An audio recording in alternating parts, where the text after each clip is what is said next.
नमस्कार.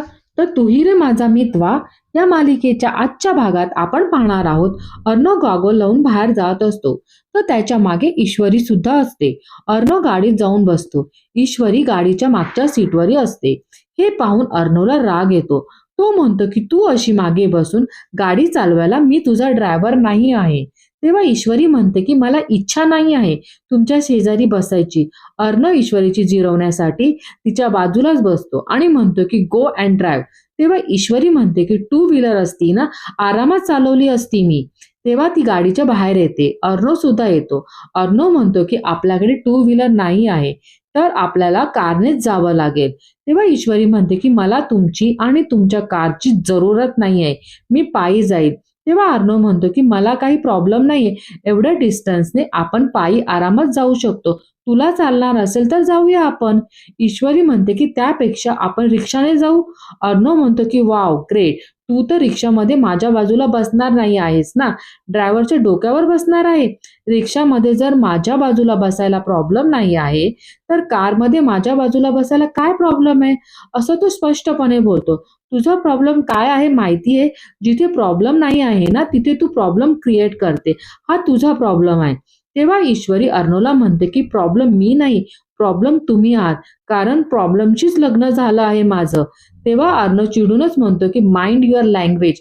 ईश्वरी म्हणते की तुम्ही इंग्लिश बोलून माझं तोंड नाही बंद करू शकत, आधीच सांगून ठेवते. तेव्हा अर्णव म्हणतो की कुठल्याही लँग्वेजमध्ये बोललो ना, तुझं तोंड बंद नाही होणार आहे.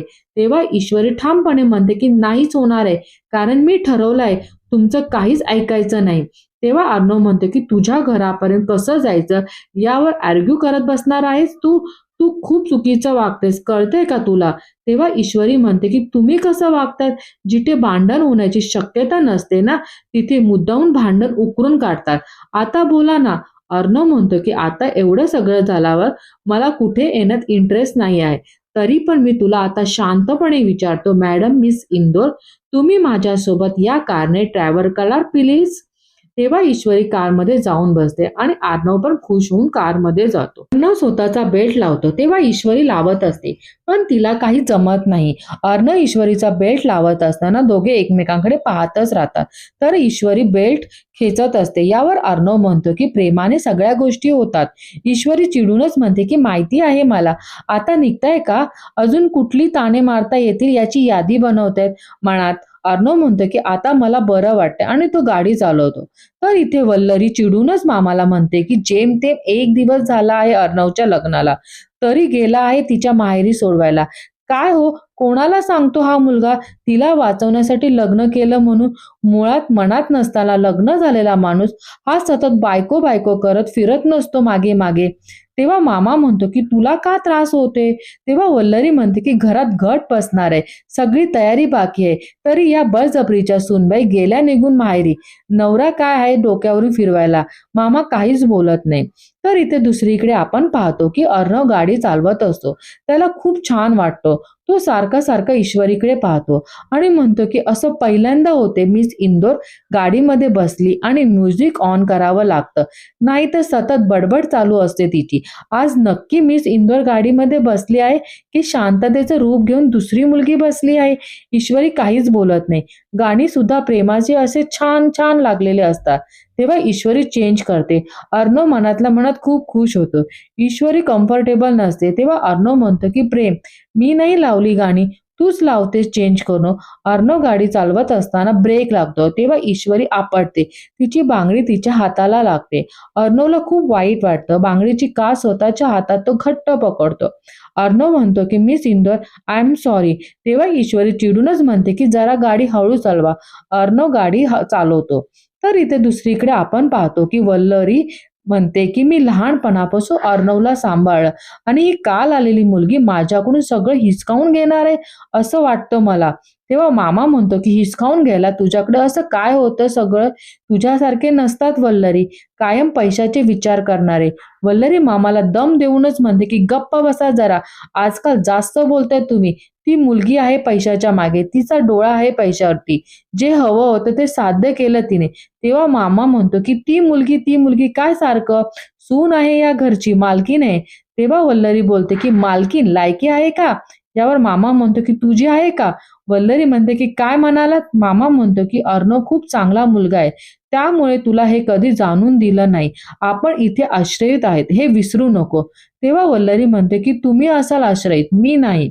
तर इथे दुसरीकडे आपण पाहतो की गाडी चालवत असताना त्याला एक फुलवाली ताई दिसते आणि तो गाडी थांबवतो. तिच्याकडून गुलाबाची फुलं घेतो. तेव्हा ती ताई म्हणते की तुमचा जोडा खूप छान दिसतो आणि तिथून जाते. तेव्हा अर्णव गुलाबातल्या गुच्छमधून एक गुलाब काढतो आणि ईश्वरीला लावायला सांगतो. तेव्हा ईश्वरी म्हणते की काही गरज नाहीये, चला लवकर, आई बाबा वाट बघत असतील. तेव्हा इथे दुसरीकडे आपण पाहतो की वल्लरी मामाला म्हणते की अर्णव आणि अंजलीला मी माझ्या घरात आश्रय दिला आहे, नाही तर कुठल्या तरी अनाथ आश्रममध्ये पडले असते. मामा म्हणतो की तू त्यांना आश्रय का दिला आहे हे बाकी कोणाला माहित नसेल ना, तरी मला चांगलंच माहिती आहे.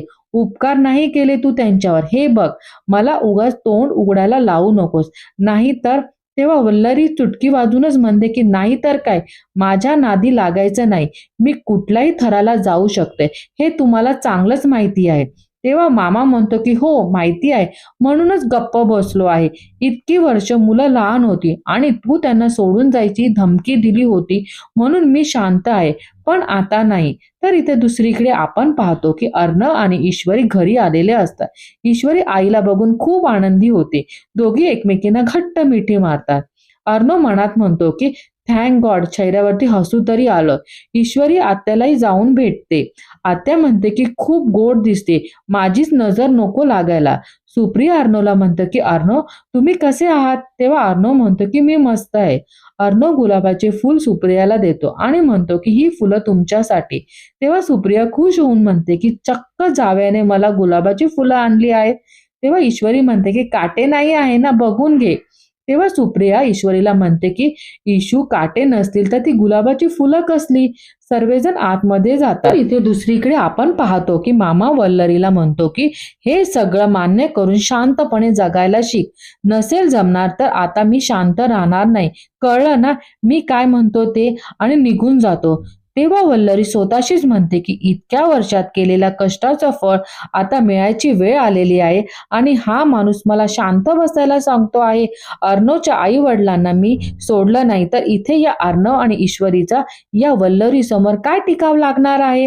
तर दुसरीकडे आपण पाहतो की नम्रता बाबांना म्हणते की कोण आलंय माहिती आहे का? मिस्टर आणि मिसेस राजेश शिर्के. ईश्वरी बाबांना घट्ट मिठी मारते. तेव्हा बाबांनाही खूप आनंद होतो. तर इथे अर्णव जेवण बघून म्हणतो की हे एवढं सगळं डेकोरेशन बघून आज मला तुमच्या घरी खूप स्पेशल असल्यासारखं वाटतं. सुप्रिया म्हणते की अहो लग्नानंतर पहिल्यांदा जेवायला येतात आमच्याकडे, आज तुम्ही आमच्यासाठी स्पेशलच आहात. आणि आजचा भाग इथे संपतो. धन्यवाद.